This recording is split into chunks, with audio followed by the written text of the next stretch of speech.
უმუშევრობის მაჩვენებელი შემცირდა. საქსტატის მონაცემებით მესამე კვარტალში უმუშევრობის დონე წლიურად 0,5% პუნქტით 13,3%-მდე შემცირდა. საგანგაშო პერიოდში დაქირავებით დასაქმებული იყო 975,000-ზე მეტი ადამიანი, თვით დასაქმებულთა რაოდენობა კი 418,000-ს აღემატებოდა. საქსტატის ინფორმაციით ივლის-აგვისტოში ქვეყანაში უმუშევართა რაოდენობა 214,000-ს აღწევდა.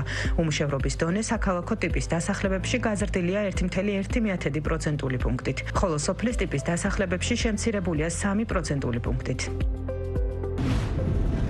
საგარეო ვაჭრობა ისევ ზრდის ტემპს ინარჩუნებს. იანვარ-ოქტომბერში საქართველოს სავაჭრო ბრუნვამ 21 მილიარდ დოლარს მიაღწია, რაც წინა წლის ანალოგიური პერიოდის მაჩვენებელს 8,6%-ით აღემატება. გაზრდილია ექსპორტიც და იმპორტის მთლიანი ბრუნვიდან ექსპორტი 5 მილიარდ 836 მილიონი დოლარია, იმპორტი კი 15 მილიარდი.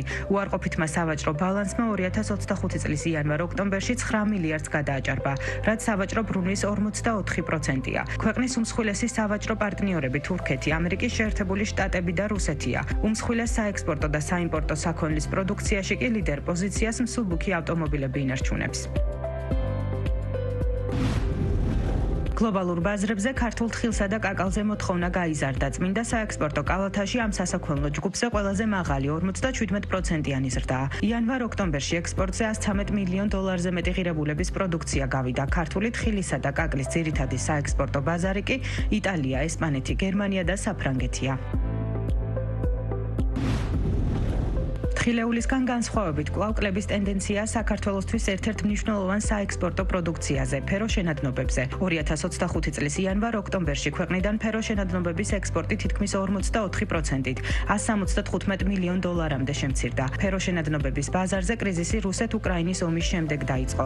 მოთხოვნის შემცირების ფონზე კი ფეროშენადნობების მწარმოებელ საწარმოთა დიდი ნაწილი გაჩერდა. როგორც ფეროშენადნობების ასოციაციაში ამბობენ, ზაფხულში იაფი ელექტროენერგიის პირობებში რამდენიმე საწარმო მუშაობა დროებით განაახლა. თუმცა შემოდგომა ზამთრის პერიოდში ელექტროენერგიაზე მაღალი ფასის და იაფი პროდუქციის პირობებში წარმოების პროცესი ისევ შენელებულია და სექტორში ფეროშენადნობების ექსპორტის თვალსაზრისით ჯერ კიდევ პოზიტიური მოლოდინები არ იკვეთება. საქართველოში საინკუბაციო კვერცხის საწარმოს მშენებლობა იგეგმება. ფერმის აშენებას კომპანია კუმისის საგარეჯოს რაიონში უდაბნოს ტერიტორიაზე თურქ პარტნიორებთან ერთად გეგმავს. პროექტის საინვესტიციო ღირებულება კი 30 მილიონი ლარია. როგორც ბიზნეს პარტნიორს კუმისის დამფუძნებელმა განუცხადა, მოლაპარაკებები თურქულ მხარესთან ბოლო ეტაპზეა და საბოლოო შეთანხმების შემთხვევაში დაიწყება პროექტის განხორციელება, რომელიც ქვეყნის ეკონომიკაზე დადებით გავლენას მოახდენს.